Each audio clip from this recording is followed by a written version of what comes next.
Welcome back everyone to Funda Factory. Today we'll be seeing a chapter, two stories about flying. अब ये जो chapter है ये दो पार्ट्स पे डिवाइडेड है. पहला है his first flight. Second chapter यानी कि सेकंड सब पार्ट का नाम है द ब्लैक एरोप्लेन. अब पहले पार्ट को लिखा है लियम ऑफ लेहर्टी ने एंड सेकंड को लिखा है फ्रेडरिक फॉर्सिथ ने. दोनों ही चैप्टर्स की एक्सप्लेनेशन अपन इस वीडियो में देखेंगे. So let's get started. जो पहला चैप्टर है हिज फर्स्ट फ्लाइट, इससे अपन डिस्कस करेंगे एक ब्रीफ इंट्रोडक्शन इस चैप्टर का अलॉन्ग विद एक्सप्लेनेशन. ठीक है. सो ब्रीफ एक्सप्लेनेशन में बेसिकली मैं यही बताना चाहूँगी इस चैप्टर में यही है कि यहाँ पे यंग सीगल है, उसके बाकी family members including his mother, his father and his siblings. Right. अब इसके सिबलिंग्स को उड़ना आता था, इवन दो इसके सिबलिंग्स जो थे सॉर्ट ऑफ आप बोल सकते हो इससे छोटे थे, but they still knew how to fly. इसे नहीं आता था बिकॉज ये डरता था. आप देख सकते हो फर्स्ट इमेज में क्लिफ है. राइट. एक वुडन प्लेटफॉर्म सॉर्ट ऑफ आप इसको बोल सकते हो. तो ये क्लिफ से वो सोच सकता है कि जब वो उड़ेगा उस क्लिफ से ना तो वो पानी में गिर जाएगा. वो सो पेट्रीफाइड है ना. फाइनली बाद में क्या हुआ कि वो अपने फियर को ओवरकम किया एंड ही फ्लाइड बिकॉज कहीं ना कहीं कुछ आपकी वीकनेसेस होती है जिनको देख के आप अपने कंट्रोल को लूज़ कर जाते हो. राइट. तो इसकी वीकनेस थी फूड बिकॉज वो बहुत हंग्री था. तो वो अपनी वीकनेस के कारण में अपनी ही कैपेबिलिटीज़ को वो कैसे रियलाइज़ कर पाया ये अपन इस चैप्टर में देखेंगे. So without wasting much of a time let's get started. अब इस चैप्टर को ये वाला मैं आपको बता चुकी हूँ ऑलरेडी. अब अपन डायरेक्ट स्टार्ट करते हैं. राइट. तो जो यंग सीगल था ना वो अकेले था उस लेज पे. लेज मैंने आपको पहले ही फ़ोटो में दिखाया था, जो एक वुडन प्लेटफॉर्म सॉर्ट ऑफ होता है. राइट. उसको बोलते हैं लेज. अब उसके जो दोनों भाई थे और उसकी जो बहन थी उसे उड़ना आता था. एक दिन पहले तक उसके भाइयों को और उसकी बहन को दोनों को उड़ना आता था. वो बहुत डरता था उड़ने से. राइट. कहीं ना कहीं जब वो ब्रिंक ऑफ द लेज, अब देखो ब्रिंक ऑफ द लेज यानी कि लेज आप जानते हो, मैंने आपको फ़ोटो दिखाई थी. राइट. मैं आपको फिर से दिखा देती हूँ. ये देखो, ये फर्स्ट वाली फ़ोटो में इसको बोलते हैं अपन लेज. लेज की ब्रिंक पे यानी कि एकदम लेज के एकदम उस पॉइंट पे कि जब उसने एक पैर आगे बढ़ाया तो नीचे गिर जाएगा. समझ रहे हो. I just show 1 minute. इसको बोलते हैं ब्रिंक. ठीक है. This is called brink. तो ये जो लेज का ब्रिंक था, जब वो वहाँ तक भाग भाग के एकदम छोटा सा रन लिया एकदम तेज़ी से भाग के जब वो उस लेज के ब्रिंक तक पहुंचा और उसने कोशिश की कि अपने वो विंग्स को फ्लैप करके यानी कि अपने विंग्स को मूव करके उड़ेगा, वो डर गया. जो सी का इतना बड़ा एक्सपेंस यानी कि जो इतना वाइडली स्प्रेड जो था सी, है ना, और वो इतना इतना लंबा रास्ता यानी कि इतना माइल्स तक, बहुत ही माइल्स तक फैला हुआ था ये सी. राइट. तो उसे तो ये पक्का पता था कि उसके विंग्स उसे कभी सपोर्ट नहीं करेंगे, यानी कि उसके जो विंग्स है वो उसका साथ नहीं देंगे. तो वो अपना सर नीचे झुका लेता था और अपने वो वापस से जो लेज के अंडर है ना उसका एक छोटा सा होल था जहाँ पे वो हमेशा सोता था, तो वो वहाँ जाके अपने हेड को बेंड करके वो वहाँ भाग गया. ठीक है. अब जब उसके सारे है ना, अब उसके भाई और उसकी छोटी बहन सब जिनके विंग्स उससे भी छोटे थे, है ना. अब देखो क्या है, इसके भाई बहन के विंग्स इससे भी छोटे थे, पर वो तब भी भाग के जाते थे कहाँ, ब्रिंक की तरफ. अपने विंग्स को फ्लैप करते थे और उड़ जाते थे. वो हिम्मत नहीं जुटा पाता था.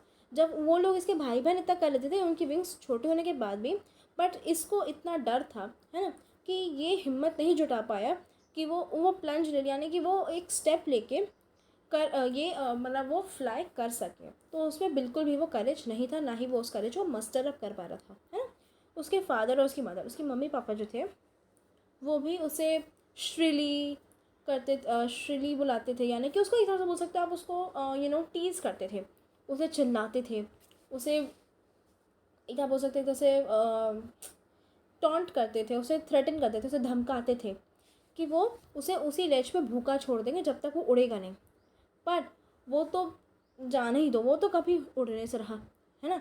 अब इस बात को 24 घंटे हो गए थे जब से उसकी मम्मी पापा ने उसे धमकी दी थी. तब से कोई भी उसके पास नहीं आया था. उसके एक दिन पहले सारे ही, है ना, पूरे दिन भर वो अपने पेरेंट्स को देखता था, अपने ब्रदर सिस्टर के साथ कि वो कैसे उड़ रहे हैं, है ना. वो फ्लाइट का जो आर्ट है यानी कि ये जो उड़ने का आर्ट है उसे वो कितनी ब्यूटीफुल तरह से मास्टर कर चुके थे. वो कैसे वेव्स को स्किम कर लेते थे, यानी कि वो कैसे सी के सरफेस के थोड़ा सा ऊपर मूव कर पाते थे, है ना, धीरे धीरे से. और कैसे फ़िश के लिए यानी कि मछली को एज अ मील एंजॉय करने के लिए वो लोग कैसे डाइव करते थे. वो तो था ना.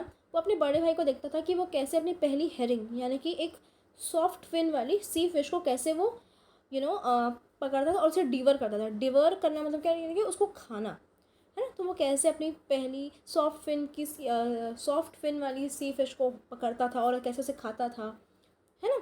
एक पत्थर पे बैठ के जब क्या करते थे उसके पेरेंट्स, वो आसपास ऐसे गोल गोल घूमते रहते थे, उड़ते रहते थे, एक प्राउड कैकल, यानी कि एक बहुत ही प्राउड फीलिंग के साथ वो लोग कैसे उसको सराउंड करते थे कि चलो ये कैसे उड़ ले रहा है।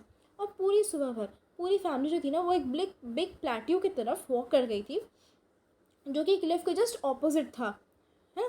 मतलब कि यहाँ पे ये बोल रहे हैं कि अब इस दिन जो मॉर्निंग का टाइम था, तो इसके पेरेंट्स और इसके सिबलिंग्स जो थे, वो लोग ये जो क्लिफ था ना जहाँ पे यंग सीगल था, उसके जस्ट ऑपोजिट पे एक प्लेट्यू था, वो लोग वहाँ पे पहुँच गए थे, राइट। अब जो सन था ना, अब वो स्काई को असेंड कर रहा था, यानी कि जो सन है वो धीरे धीरे स्काई को असेंड कर रहा था, है ना। उसे लगा था, अब उसे ना, अब देखो क्या है, अब वो जो आसमान था, आसमान में पूरा का पूरा सन अब छाने लगा था, एक तरह से बोल सकते हो। एंड उस हीट के कारण ना अब उस सीगल को भूख लगने लगी थी, किसको, यंग सीगल को, क्योंकि उसने प्रीवियस नाइटफॉल यानी कि पिछले दिन से उसने कुछ नहीं खाया था, है ना। वो धीरे धीरे लेज के ब्रिंक तक पहुंचा और एक पैर पे खड़ा था और दूसरा पैर वो अपने विंग के पीछे छुपा के रखा था, अपने पंख के पीछे, यानी आप सकते हो अपने विंग्स के पीछे छुपा के रखा था। उसने एक आंख बंद की और फिर जो दूसरी, ये देखो ऐसे, ठीक है, ये लोग उड़ के चले गए और उसने नाटक किया कि वो सो गया है। तब भी किसी ने उसको ध्यान नहीं दिया।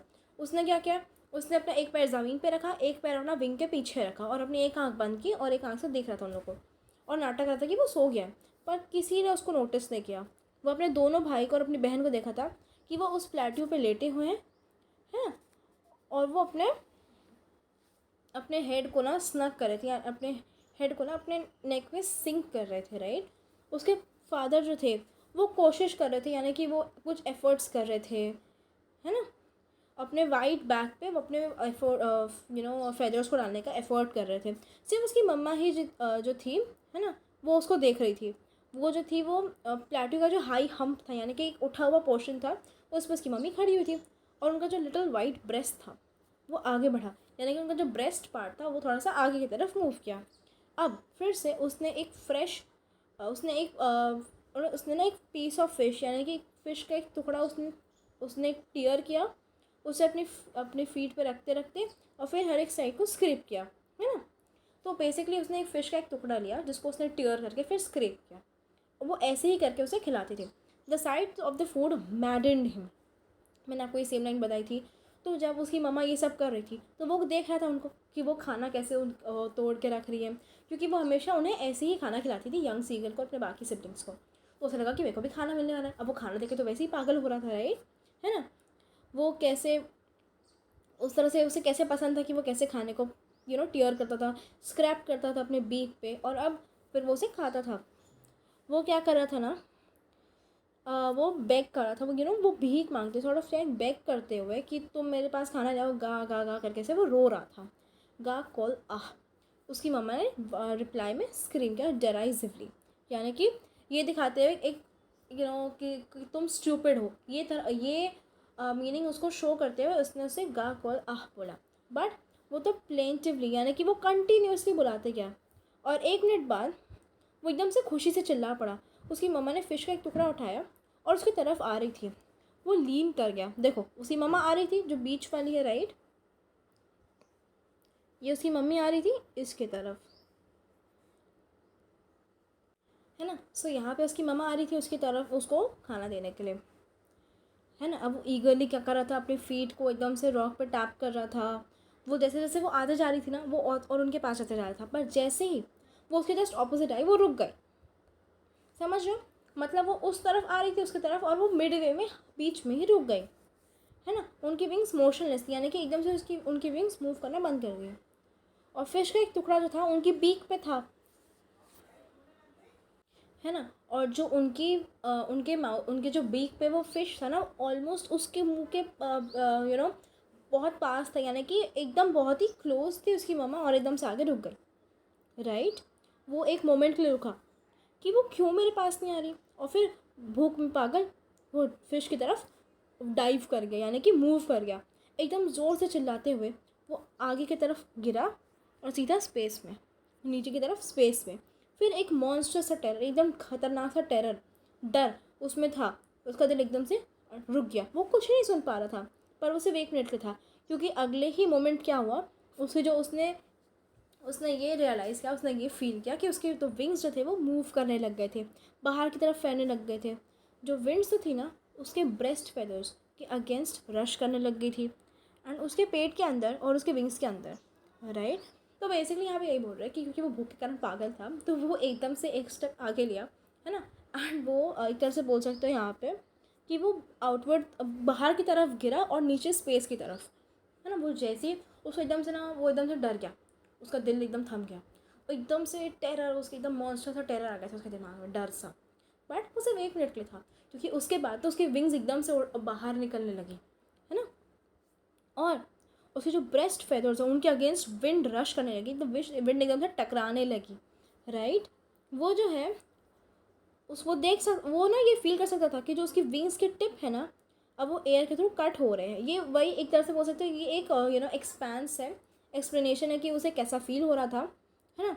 अब वो हेडलॉन्ग नहीं फील कर रहा था, है ना। वो जो है वो सोर कर रहा था, यानी कि वो बहुत ही खुशी खुशी ऊपर नीचे एकदम से मूव कर रहा था। अब वो डर नहीं रहा था, उसमें हल्का सा चक्कर जैसा आ रहा था। फिर अपने विंग्स को और फ्लैप किया और वो सोर किया ऊपर की तरफ, गा गा गा गा गा गा कॉल आ। उसकी मम्मा ने उसके तरफ स्वूप किया, है ना, उसके पास। और उसकी जो विंग्स थी वो एक ज़ोर से आवाज़, लाउड सी नॉइज़ बनाई, किसकी, उसकी मम्मा की विंग्स ने। जो यंग सीगर था उसने उसकी मम्मा को एक और चीख की आवाज़ से उसने उनको रिप्लाई किया।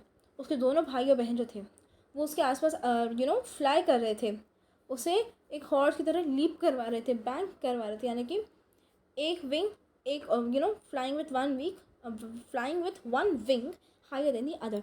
एक विंग दूसरे विंग से और ऊंचा उड़ रहा था। वो लोग ऐसे बैंक कर रहे थे, सोर कर रहे थे, डाइव कर रहे थे। फिर वो पूरी तरह से भूल गया कि वो तो उड़ नहीं पाता था, वो इस चीज़ पर भूल ही गया कि वो तो उड़ नहीं पाता था। और उसने अपने आप को शाबाशी दी कि वो कैसे डाइव, सोर, कर्व कर पाया और एकदम से श्रीक कर पाया, राइट। वो अब सी के पास था, वो सीधा सी के ऊपर से एकदम फ्लाई कर रहा था। एंड उसने क्या देखा, उसने देखा एक वास्ट सा ग्रीन सी, है ना। अब वो सी का कलर ग्रीन था। उसने अपनी नीचे देखा कि एकदम बड़ा सा, बहुत ही फैला हुआ सा ग्रीन कलर का सी था। उसके जो लिटिल लिटिल रिजेस थे वो मूव कर रहे थे उसके ऊपर, और वो अपनी बीक को ना साइडवेज की तरफ मूव किया और उसने कॉ किया अम्यूजडली, बहुत ही खुशी खुशी उसने कॉ किया, राइट। अब उसके पेरेंट्स, उसके ब्रदर्स जो थे और उसकी बहन जो थी, वो उस ग्रीन फ्लोरिंग पे लैंड कर गए उसके अहेड। अब ये ग्रीन फ्लोरिंग यानी कि जो ग्रीन सी है, तो वो फ्लाई कर रहा था, उसके जस्ट सामने उसके पेरेंट्स, उसके ब्रदर्स, उसकी सिस्टर्स लैंड कर गए। वो उसे बेकन कर रहे थे, उसे श्रीली बुला रहे थे, है ना। वो उसने अपने लेग्स को ड्रॉप किया ताकि वो ग्रीन सी पे खड़े हो सके।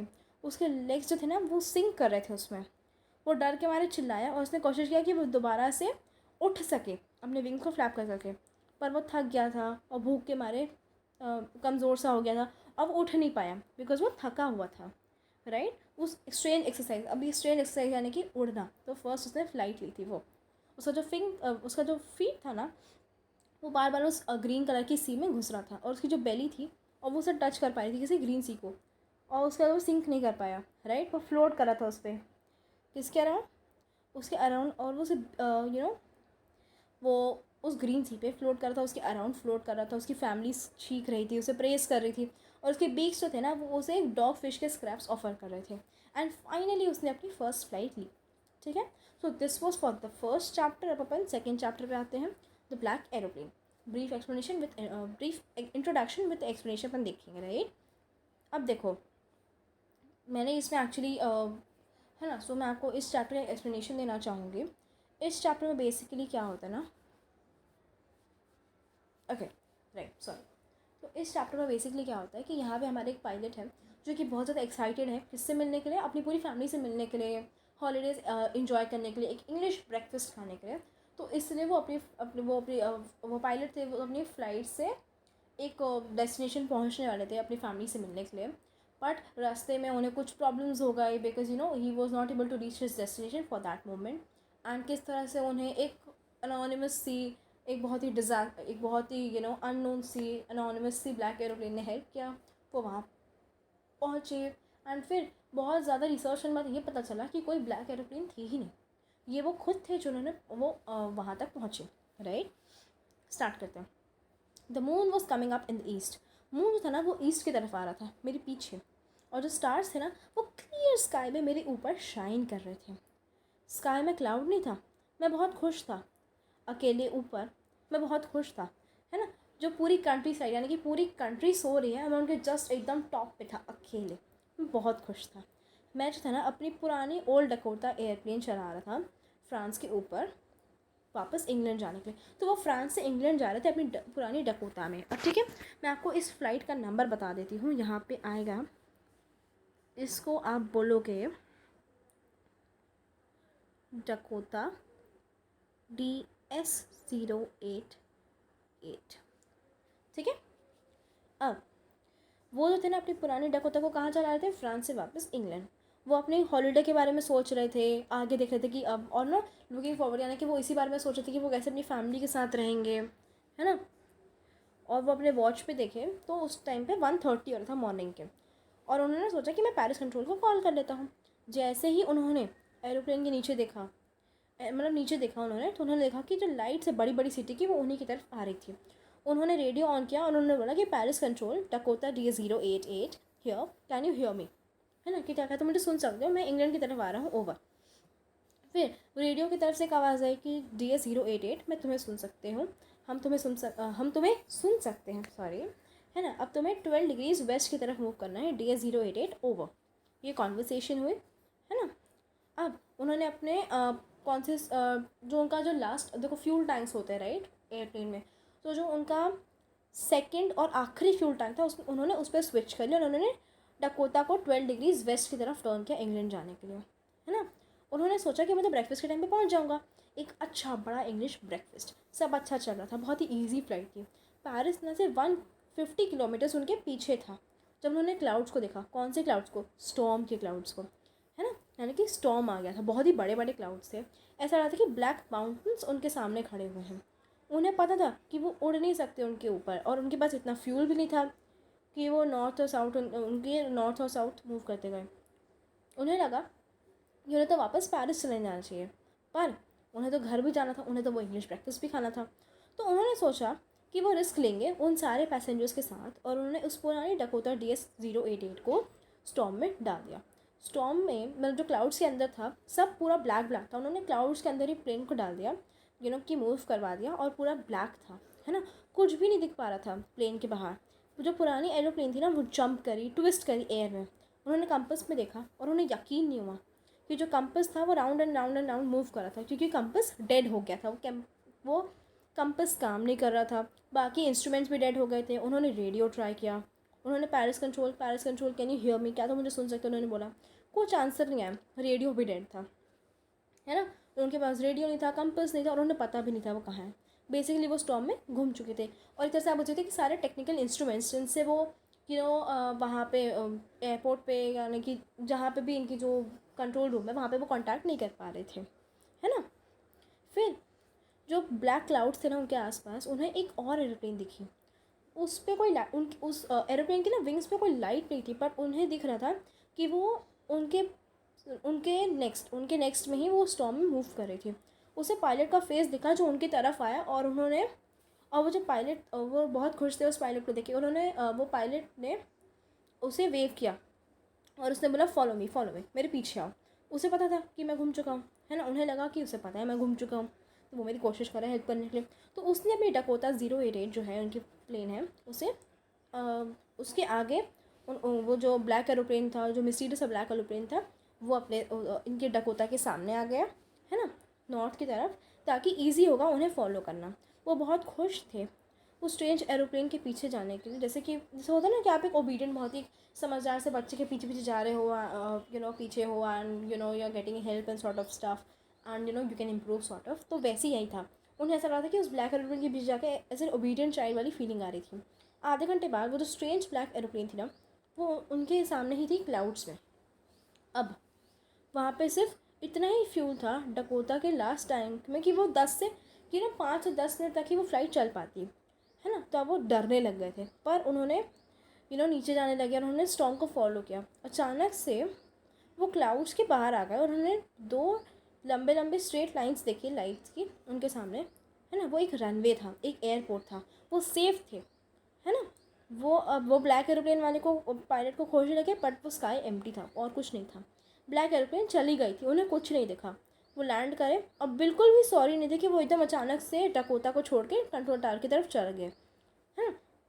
वो वहाँ गए और पूछे उस जो कंट्रोल सेंटर में जो विमेन थी उनसे पूछे कि दूसरा पायलट कौन था, क्योंकि उसे उन्हें उसको थैंक यू बोला था कि तुम्हें उन्होंने मुझे यहाँ पे सेफली पहुँचा दिया। उन्होंने अजीब से देखा और वो हंसने लग गए। दूसरा एरोप्लेन स्टॉर्म में कोई और एरोप्लेन नहीं था, है ना। और उन्होंने बोला कि रडार पे सिर्फ आप ही का एक एरोप्लेन था। तो फिर उन्होंने सोचा कि वहाँ उन्हें सेफली कौन पहुँचाया, बिना कंपास, बिना रेडियो के, बिना किसी फ्यूल के। वो कौन था वो स्ट्रेंज ब्लैक एरोप्लेन वाला पायलट जो स्टॉर्म में फ्लाइट कर रहा था बिना, जो स्टॉर्म में फ्लाई कर रहा था बिना लाइट्स के। अब ये था वो सीन, ये कंट्रोल सेंटर था बेसिकली, पीछे खड़ी है डकोटा डे 088, है ना। सो आखिरी में ट्विस्ट आया कि वो ब्लैक एरोप्लेन ही गायब हो गई एंड उस रडार पे सिर्फ और सिर्फ इन्हीं की एरोप्लेन थी। तो बेसिकली यही था ये chapter. So that was it for this lecture. I hope you like it. Like share and subscribe to our channel. Follow us on Instagram, WhatsApp and notes के लिए डेफिनेटली टेलीग्राम को checkout कर लेना।